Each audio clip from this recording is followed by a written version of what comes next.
बेमेतरा जिला के अंतर्गत नवागढ़ विधानसभा क्षेत्र के ग्राम पड़कीडीह संगम तट में भगवान दत्तात्रेय देव के हुई प्राण प्रतिष्ठा और संगीत भजन जेमा गोस्वामी समाज के द्वारा गौरा गौरी विसर्जन और दत्तात्रेय देव भगवान के प्राण प्रतिष्ठा हुई।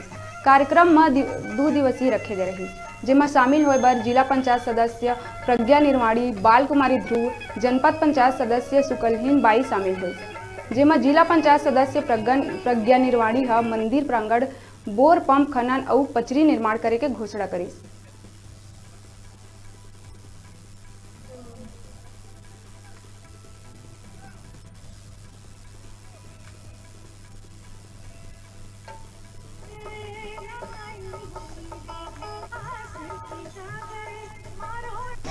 कार्यक्रम ग्राम मका में रखा गया है।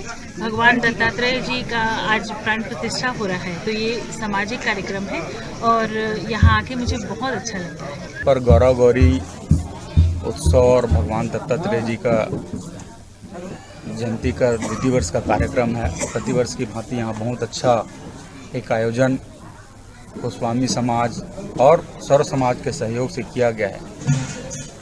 मुझे लगता है कि यह जो स्थल है छत्तीसगढ़ शासन के टूरिज्म के हिसाब से इसको विकसित किया जाना चाहिए। और मैं यहाँ पर देखा और जब कार्यक्रम चल रहा था पूरा भ्रमण किया मंदिरों का, सभी समाज के लोगों ने मंदिर बनाया हुआ है। हमारा प्रयास रहेगा राजनीतिक रूप से इसे पर्यटन स्थल घोषित करवाया जाए। हाफ नदी का एक संगम स्थल यहाँ पर है और